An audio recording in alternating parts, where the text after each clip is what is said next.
This is Newzroom Afrika on channel 405. I'm Ayanda Nyati. It's great to have you with us this Friday morning. And as we do every morning, we give you a sense of what's coming up insofar as the news cycle is concerned. Plenty moving parts, and we're slowly starting to move away from very COVID-19 centric type of stories. For better or for worse, perhaps an indicator that, some things simply cannot be avoided. Olebogeng Kgosilentswe is our assignments editor here at Newzroom Afrika. She's got her finger on the pulse and will give us a sense of how the day is looking like. Olebogeng, as always, it's great to have you with us. Give us an idea then of what the big stories are this Friday morning. Good morning, Ayanda. Thanks for having me as usual.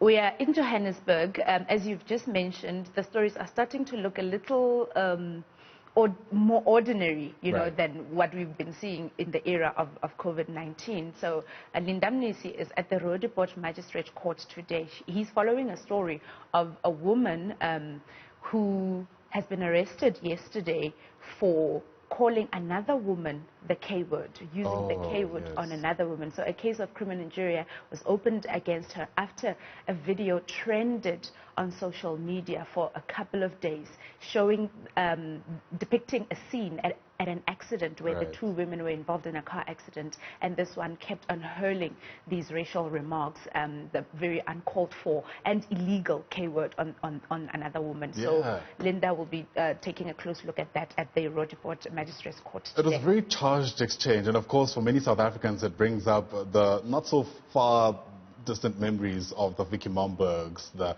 Penny Sparrows of our world, the Adam Katzavellos type situations. And it's hard to believe, and I remember, I think some of the captions were somewhere along the lines of, something has to give. I remember somebody who had posted that video saying that, and I guess it's because it feels like we've been here before. We have. That's tiring. It is exhausting. Something really does have to give because it is a criminal offense.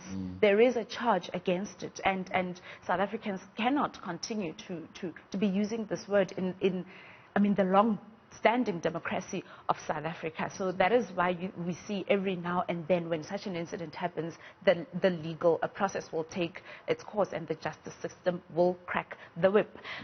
Moving to the Western Cape, Ayanda, it continues to be the epicenter of the coronavirus in South Africa.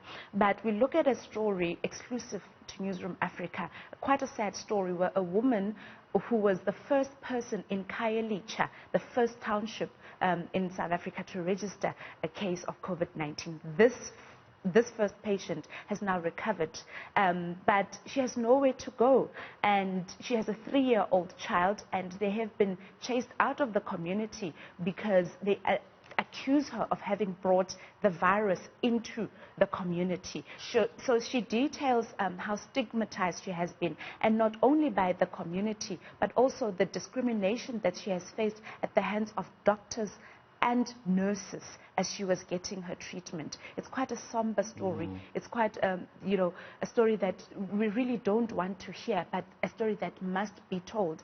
Also, perhaps to educate South Africans about how traumatic, first of all, it is to have COVID-19, and how difficult it is now to live post it, because it's not all glorious once you have recovered or once you have been cleared. Atim Tongana is on the story. Absolutely. And will be monitoring it for us. I remember a lot of people saying that, what's really difficult about COVID-19 is that it's one of the few illnesses where you have to go through your recovery process alone, and a big part of recovery is actually having companionship, people you love around you. I can't imagine what it's like to still have to go through life alone even after you've recovered. That makes that story very important indeed. Yeah, and we go back to the universities. Various universities in South Africa have now started online learning, but there have been a lot of questions as far as data and devices for online learning for students that do not have the means to acquire data and to acquire the resources. You'll remember or have an understanding that for many students that come from the rural areas of South Africa, they first encounter a computer and the internet, most of them, when they come to universities. And so when they're now back home, they have no means. The majority of them are funded by NSFAS, and the majority of them on either their grandparents' social grants or the little salaries that their parents get. And so it's quite a difficult one and a challenging position for them to continue with the academic year without the resources that they have. But of course, we'll be going to the various universities, particularly in the Pretoria precinct. We'll be going to the University of Pretoria, Tshwane University of Technology, as well as UNISA, just to speak to the leadership in the academic space there and in the SRC of the universities, right, to see how the different universities are coping or are faring with this online education system that has now become our new normal in South Africa. And that's just a glimpse of what the diary has in store for us on the Newzroom Afrika assignment desk. All very, very important, and so we'll be certainly keeping a close eye on those stories. But speaking about stories that are, I guess, receiving some kind of salience, let's give you a sense of what the treatment is like on the newspapers this Friday morning. I'll kick us off with the Star, reflecting on an issue which I think had sort of kind of developed some kind of legs after it initially started as murmurs, at least in my circles, and that has to do with Johannesburg, the city of Johannesburg to be more specific, reconsidering rate relief, right, in the wake of the fallout from COVID-19. I imagine it's going to be news that's going to be widely welcomed, especially for those who reside in the city. We're learning that the city is in fact planning to revise its budget because of the repercussions from COVID-19 to try to provide some relief.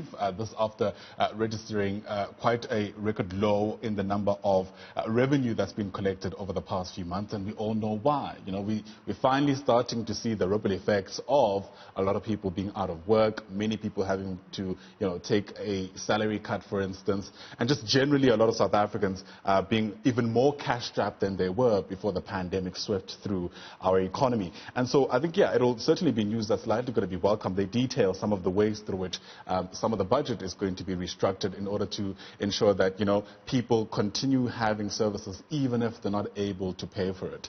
Certainly, once again, some good news on this Friday. Hopefully, because we all know that there's no such thing as a free lunch, hopefully we'll be able to, I guess, recover what we've sort of been able to concede during this way in another place that isn't necessarily as harsh. So we'll be keeping a close eye on that to see how it pans out. But that's the stuff for us this morning. We're always in a mood for good news, and particularly that our Fridays have been quite different.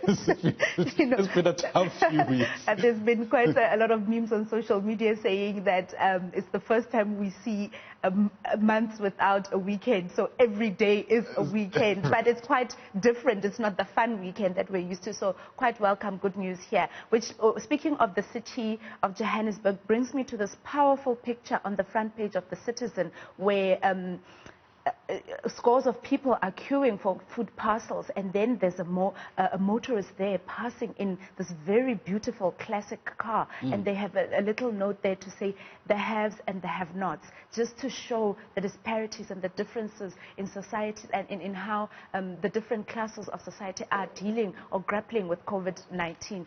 But this Citizen takes us to page 3, which speaks to a story that has been in the news quite a lot as far as a cure, or not having a cure yet for COVID-19. Right. It speaks to a herb that Madagascar is now testing, and South Africa has now opened to test it scientifically. We know the herb locally to be called umhlonyane. The headline actually here says quackery or miracle cure. In Setswana, the herb is called lengana, and it's known to cure quite a number of ailments, ranging from fever, stomach ailments, respiratory ailments, headaches, And so South Africa has now, in this race against time, to find something, to find a solution that can help us curb COVID-19.